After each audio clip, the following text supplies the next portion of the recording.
Welcome to the Lowenstein Sandler podcast series. I'm Kevin Iredell, Chief Marketing Officer at Lowenstein Sandler. Before we begin, please take a moment to subscribe to our podcast series at lowenstein.com/podcast or find us on iTunes, Spotify, Pandora, Google Podcasts, and SoundCloud. Now let's take a listen. Welcome to Don't Take No for an Answer. I'm your host, Lynda Bennett, Chair of the Insurance Recovery Practice at Lowenstein Sandler. And today I'm very pleased to be joined by my co-host and partner, Eric Jesse. Glad to have you back, Eric. Hey, Lynda. Thanks for having me back. Good to be here. Hey, I have a question for you, Eric. All right. What do you got? Are you a huge Carly Rae Jepsen fan? I don't know if I'd go say huge, but maybe if no one is in the car, I might sing along to a song or two. She is a one-hit wonder. What was her song again, Eric? I forget. Yeah. Call Me Maybe. Call Me Maybe. But I know that. Well, Call Me Maybe is the perfect table setter for the conversation we're going to have today about the stealth disappearance of social engineering and fraudulent instruction coverage. Now, for our listeners who may not be familiar with what that jibber jabber means, social engineering and fraudulent instruction, what I'm talking about is that text message that you get that tells you that your Netflix account has been frozen and you need to send a payment somewhere. Or back in the old days, the king of Zimbabwe needed help getting a judgment that he secured, satisfied and paid. Or maybe it was even the managing partner of Lowenstein Sandler at 5 o'clock on a Friday afternoon telling you that he needs $1,500 gift cards immediately. You got that email, didn't you, Eric? Yeah. You weren't supposed to respond to that? No, you weren't. Just kidding. So today we want to talk about insurance coverage that is, or I might have to say, used to be available for those kinds of claims.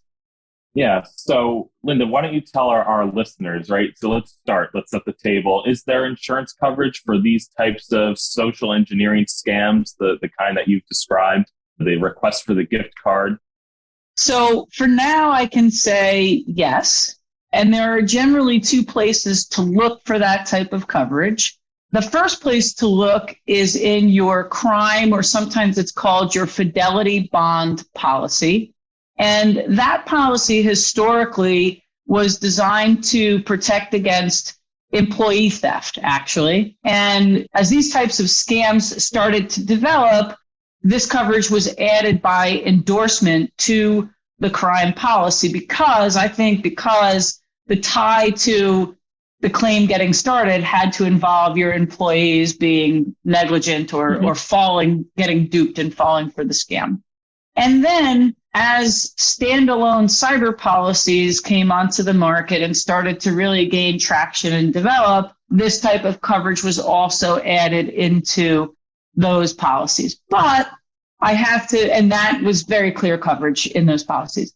But I have to say, as we always do on Don't Take No for an Answer, that you have to look everywhere. Because in fact, I recently handled one of these scams for a client, and they actually had coverage embedded in their errors and omissions policy. Another endorsement that added not full coverage for the type of fraud that we were dealing with, but it did add some additional limits. So we can't ever forget that when you get a claim presented, you literally have to look at your entire insurance program to make sure that you're not leaving coverage on the table. So crime, fidelity, and cyber are your main go-tos, but make sure that you look at your other policies too, because there can be endorsements added that provide this coverage.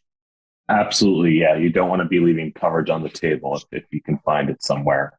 Now, you're talking about these different policies. Is the policy language in the crime, the fidelity bond, the cyber, are they all created equal? I bet I know the answer. Why don't you tell us?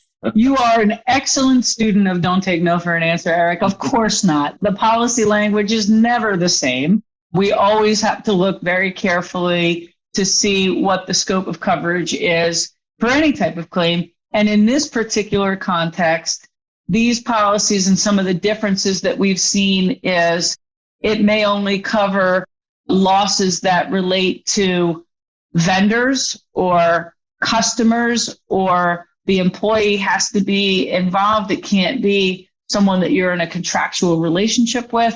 So the policy language differs very significantly for this type of coverage. And we're going to get into it in a couple of minutes.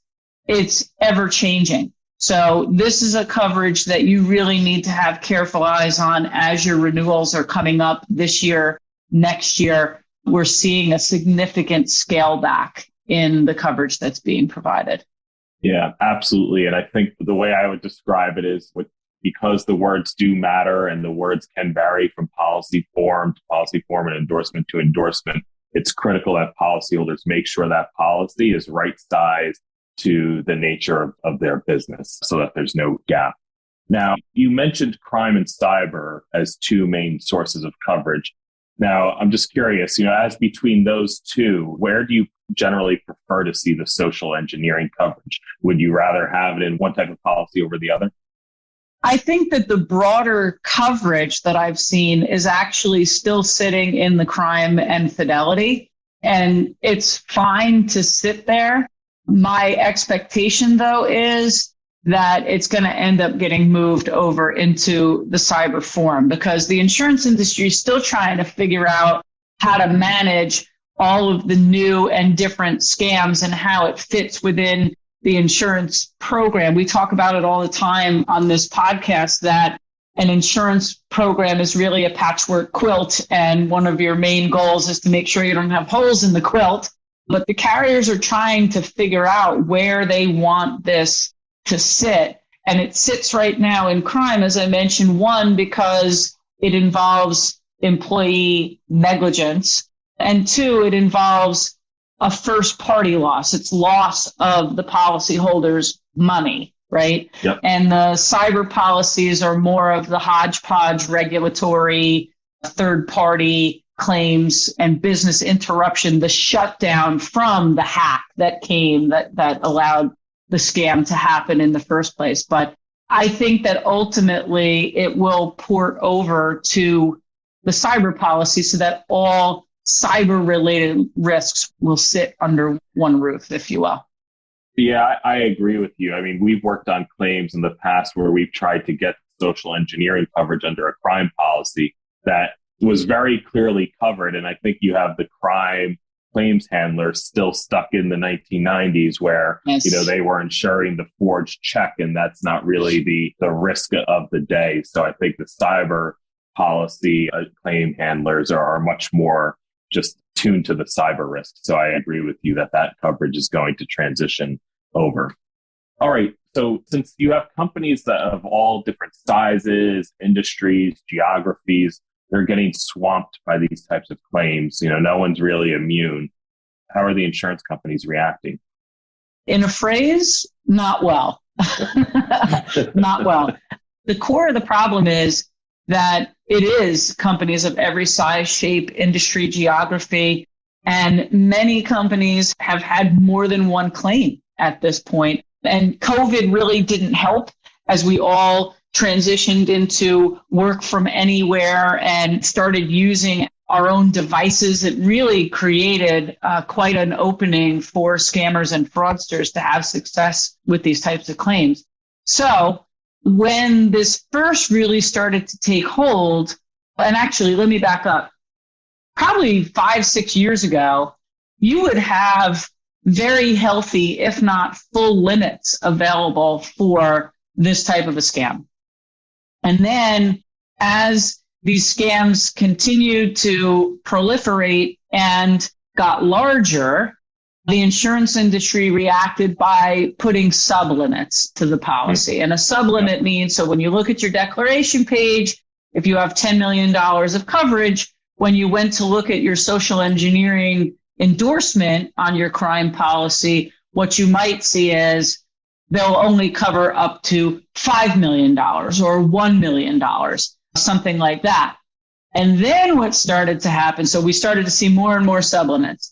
And then as the claims continued and as the nature of the claim pivoted, as I mentioned at the top here, went from scamming the employees, saying it's the managing partner of the law firm. Now it's gotten far more sophisticated. They're posing as your vendors. They're getting onto your systems and sitting there for 200 days to see who authorizes checks and wire transfers and all of these things.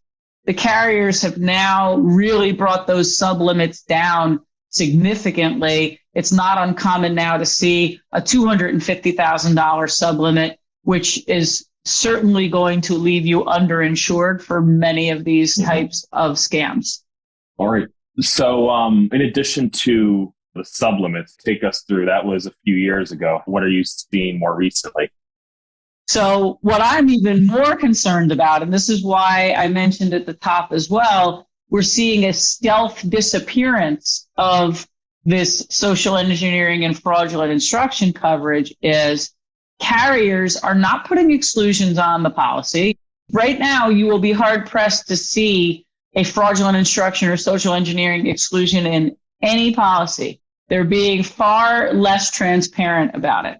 What they're doing is saying you can have coverage for social engineering or fraudulent instruction as long as somebody has orally verified the change in the payment instructions. Or they may even say you have to do independent verification of the change in payment instructions. So I think here an example might be helpful. Okay. So Eric, you're one of my suppliers. I have to pay you every month $100,000 for services that you're providing to me. And I'm the person in charge of issuing that wire transfer or that manual check every month to you. I then get an email that appears to be from you, except there's actually 3 S's in your last name, Jesse, not just 2. And I don't notice that.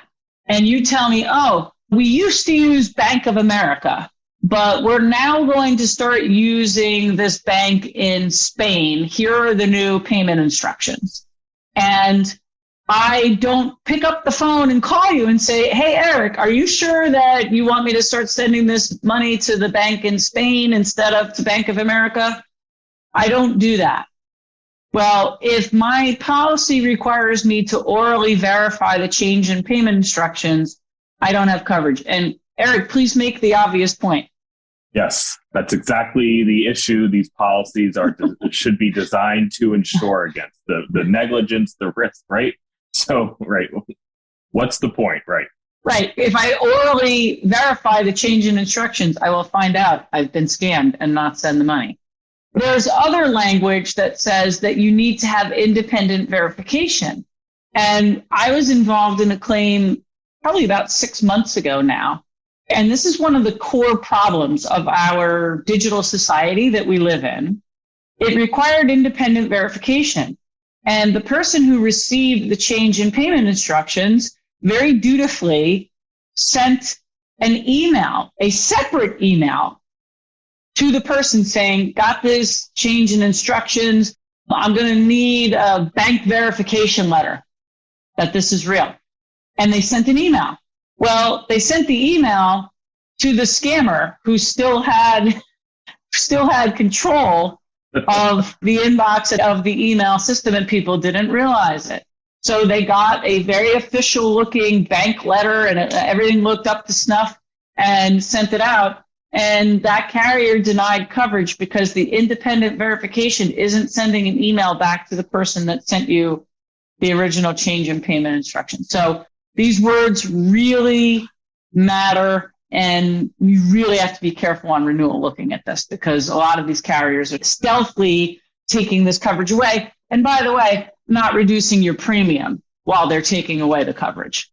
I'm shocked. I've never seen that movie before. Well, all right. So let's see. What can our policyholders do to manage this risk if the insurance coverage for it is eroding? What can they do?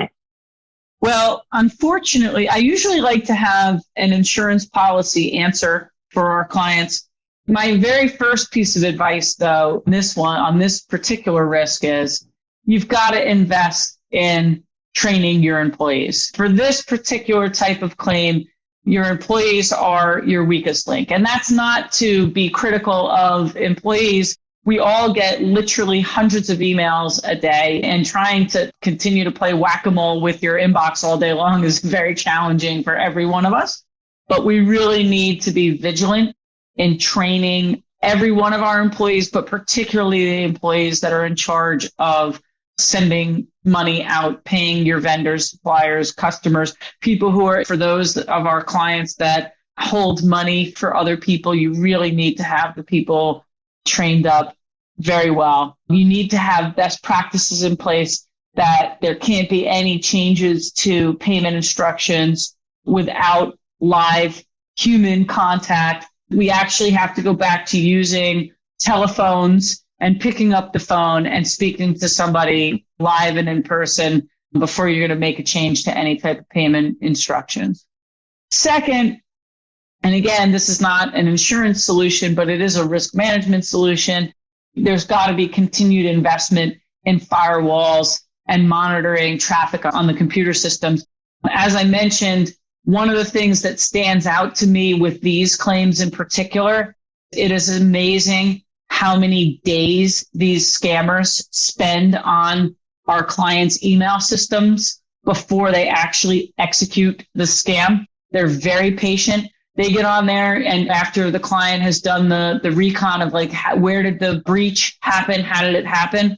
What we find out is that these scammers have been on the system for over 200 days. And what are they looking at? They're looking at who are the people responsible for sending and receiving wire instructions. They are looking at the internal chain of command. So who are the people that are giving approvals?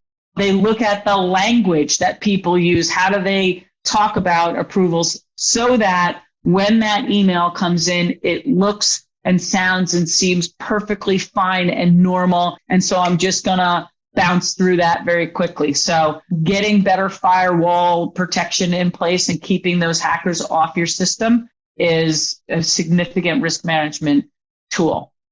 And last, go ahead, Eric. Yeah, I was going to ask, is there an insurance solution that you see here? What would you advise our clients to still do on the insurance front?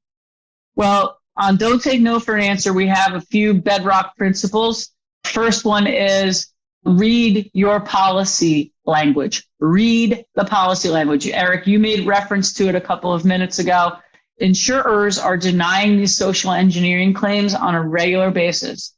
Mm-hmm. And the facts matter.